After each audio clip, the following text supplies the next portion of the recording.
समय की बात है। कार्तिक अपनी दादी सुहासिनी के साथ उत्तर प्रदेश के एक छोटे से गांव में रहता था, जहां पुरुषों की चलती थी।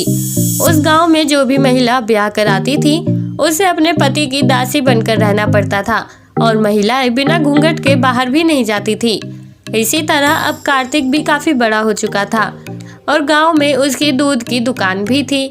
तभी एक दिन सुहासिनी अपने पोते से कहती है कि बेटा देखो, अब तुम अपने कामकाज में बहुत सफल हो चुके हो, तो मैं चाहती हूँ कि तुम जल्द ही शादी कर लो। मैंने तुम्हारे लिए नायरा को चुना है। कार्तिक को नायरा पसंद आ जाती है और कुछ समय बाद ही दोनों की शादी हो जाती है।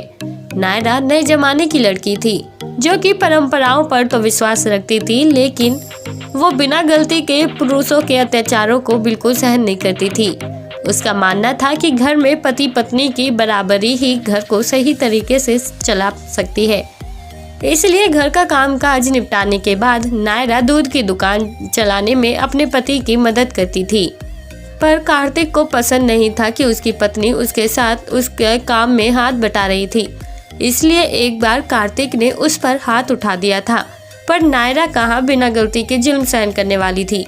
इसलिए उसने भी कार्तिक पर पलटवार किया और उसे भी एक जोरदार थप्पड़ जड़ दिया, जिसकी भनक गांव के सभी लोगों के कानों तक पड़ चुकी थी। इसलिए वहां तुरंत ही गांव के कई लोग इकट्ठे हो जाते हैं, जो कहते हैं नायरा तो बहू बनकर गांव की इज्जत मिट्टी में मिला रही है। क्या इसमें इतनी भी समझ नहीं है कि एक बहू किस तरह से घूंघट में रहती है और चार दीवारी के अंदर ही उसकी दुनिया होती है। पर सुहासिनी ने नायरा की इस हरकत से गांव वालों या फिर अपने पोते का नहीं, बल्कि अपनी बहू का साथ दिया, क्योंकि नायरा की सोच से सुहासिनी काफी प्रभावित हुई थी। इसलिए उसने कार्तिक को भी समझाया कि बेटा, वक्त के साथ साथ हर किसी को बदलना पड़ता है। अब जमाना पहले जैसा नहीं रहा। अब पति पत्नी दोनों मिलकर ही घर चलाते हैं। और अगर इस बात को तुम जैसी नई जनरेशन नहीं समझेगी तो कैसे चलेगा।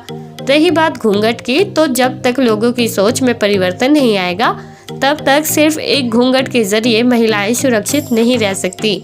तभी कार्तिक अपनी दादी की इस बात से सहमत होता है और नायरा पर हाथ उठाने की वजह से उससे माफी मांगता है और उसे हर वो फ्रीडम देता है जिससे गांव की दूसरी महिलाएं वंचित थी।